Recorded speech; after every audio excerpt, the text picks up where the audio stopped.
तो गाइज़ कैसे हैं आप सभी। आई होप आप सभी अच्छे होंगे। तो देखिए गाइज़, आज की वीडियो में हमने लाभ हानि से संबंधित प्रश्न लिए हैं। तो गाइज़ पहले थोड़ा हम लाभ हानि के बारे में चर्चा करेंगे कि लाभ कब होता है और हानि क्या होती है और क्रय क्या होता है और विक्रय क्या होता है। तो देखिए गाइज़, जिस मूल्य पर हम कोई वस्तु खरीदते हैं तो हमारा क्रय मूल्य कहलाता है, और जिस मूल्य पर कोई वस्तु हम बेचते हैं तो हमारा विक्रय मूल्य कहलाता है। और लाभ कब होता है? देखिए, जब हम कम की वस्तु ज़्यादा में बेच देते हैं तो हमें उस स्थिति में लाभ होगा। और हानि, जब हम ज़्यादा की वस्तु को कम में बेचते हैं तो उस समय हमें हानि होती है। तो आइए वीडियो स्टार्ट करते हैं। पहला सवाल है हमारा, रमेश ने एक साइकिल 850 रुपये में खरीदकर 1020 रुपये में बेच दी। ज्ञात कीजिए कि रमेश को कितने रुपए का लाभ या हानि हुई। तो सबसे पहले हम इसमें देखेंगे हमारा क्रय मूल्य क्या है।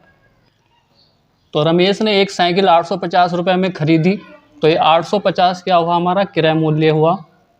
क्रय मूल्य, तो क्रय मूल्य कितना दिया हमें, 850 रुपये, और बेच दिया तो ये हमारा विक्रय मूल्य हुआ। विक्रय मूल्य है 1020 रुपये। तो देखिए, 850 में खरीदा है, 1020 में बेच दिया तो हमें लाभ हुआ है, यानी ज़्यादा में बेचा है, कम में खरीदा था। तो लाभ ज्ञात करने का हमारा सूत्र था कि विक्रय मूल्य माइनस क्रय मूल्य, यानी जितने रुपए में हमने साइकिल बेची है उसमें से घटा देंगे जितने में खरीदी थी। विक्रय मूल्य हमारा 1020 रुपये है, माइनस क्रय मूल्य है 850 रुपये, घटा लेंगे तो कितना बचेगा, 170 रुपये। तो रमेश को 170 रुपये का लाभ हुआ था। आगे प्रश्न 2 है हमारा कि मोहन ने एक टेलीविज़न सेट 11,730 रुपये में खरीदकर 2 वर्ष के बाद 10,200 रुपये में बेच दिया। बताइए उसे कितने रुपए का लाभ या हानि हुई। तो मोहन ने देखिए एक टेलीविज़न सेट खरीदा है 11,730 रुपये में, तो ये हमारा क्या हुआ, क्रय मूल्य हुआ। क्रय मूल्य यानी जो खरीदते हैं हम जिस मूल्य पर कोई वस्तु, हमारा क्रय मूल्य कहलाती है।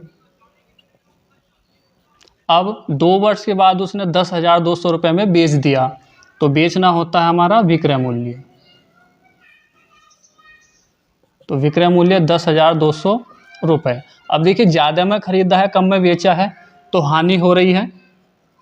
और हानि का सूत्र क्या है हमारा, क्रय मूल्य माइनस विक्रय मूल्य।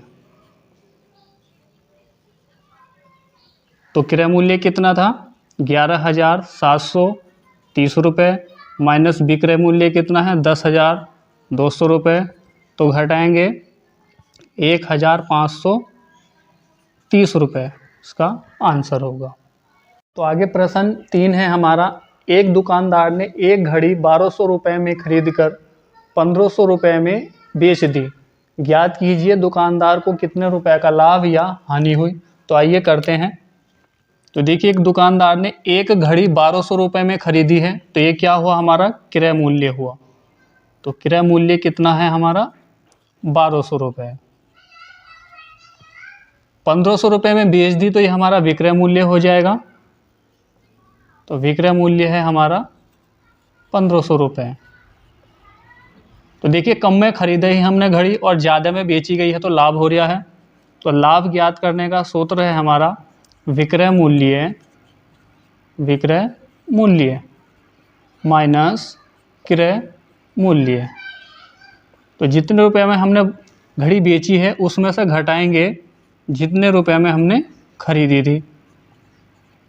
तो विक्रय मूल्य हमारा 1,500 यानी 1500 है, उसमें से घटाएंगे क्रय मूल्य 1200, तो बचेगा हमारा 300 रुपये। तो 300 रुपये का क्या हो गया, लाभ हो गया। यही आंसर होगा। तो आगे प्रश्न है हमारा, एक कुर्सी का क्रय मूल्य 360 रुपये है और इसका विक्रय मूल्य 300 रुपये है। तो लाभ तथा हानि ज्ञात कीजिए। तो कुर्सी का क्रय मूल्य कितना है, क्रय मूल्य दिया है हमें 360 रुपये, और विक्रय मूल्य दिया है